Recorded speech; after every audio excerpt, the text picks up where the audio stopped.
ยานี่ที่ที่เราชูโอ้ยเราเริ่มแม่ตัววอลเลนี่ยากี่ข้อเพย์ดับเบิลบลอลี่ที่เราชูใครนี่หากกว่าแล้วอยู่กล่อมมองนะกี่อย่าพาดปะขนาดมีลิชี่ได้ก็มือไร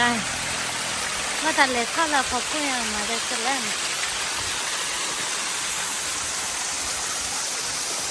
ไม่ได้ใครเนี่ยแต่ผู้ค้านี่ที่กูเสียดูยังมั้งดีกันเลยถ้าสักวันอ่ะสัตว์เลี้ยงไม่หลอกสีดี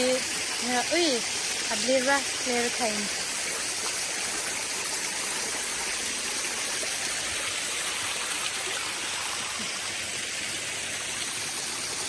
โอเคนี่โอเคเวลาชื่อให้รอเลยโอ้เดี๋ยวลีกันจะเจ็บคนอ่ะโอเคแล้วก็แล้วที่เราช่วยนู่นเราตัวเพย์เพย์ยี่ลีอ่ะจีอ๋อนั่นแหละมาอะไรให้เกี่ยวอ่ะแล้วกว่าก็เว้ยนี่กันนะชื่อตัวมาได้ใส่เกลือนอการเนาะอีขาบัดที่ขาเนาะขาตะไคร้นี่เก็บไว้ได้ละว่าพลอเราชอบก็ไม่อะจีอ่า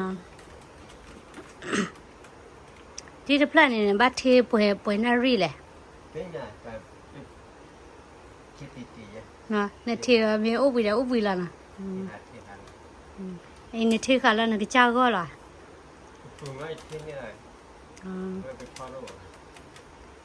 กับพลอกเอาไว้เอาไว้ในช้อนเนาะนี่บัดที่ละวางบลัชชาบัดนี่บัดที่ไว้ละถ้าใครเนี่ยย่อหรอ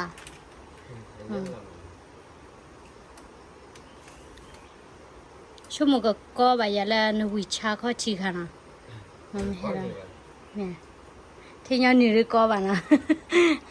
เอาไว้นี่ชอบตู้ก็ด้วยเจ๋อดิเนี่ยที่ย้อนนี่เลยก็